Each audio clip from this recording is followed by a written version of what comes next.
അത് കഴിഞ്ഞിട്ട് നമ്മൾ ഫ്രിഡ്ജിൽ നിന്ന് ഐസ്ക്രീം എടുക്കുക. എന്നിട്ട് നമ്മൾ ഐസ്ക്രീം കൊണ്ടുപോയിട്ട് പുട്ടുകുറ്റി എടുക്കുക. പുട്ടുകുറ്റിനകത്ത് 2 കപ്പ് ഐസ്ക്രീം,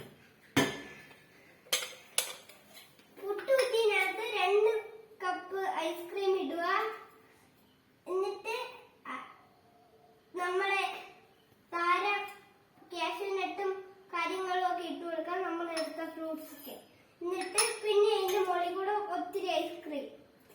അത് കഴിഞ്ഞിട്ട് ഐസ്ക്രീം വെച്ച് നിറച്ചിട്ട് കുക്കർ അടച്ചു വെക്കുക. എന്നിട്ട് അത് നമ്മളെ ഫ്രീസറിൽ കൊണ്ട് വെക്കുക. വേഗം ചെയ്യണം കേട്ടോ, അല്ലെങ്കിൽ ഐസ്ക്രീം അലിഞ്ഞു പോകും.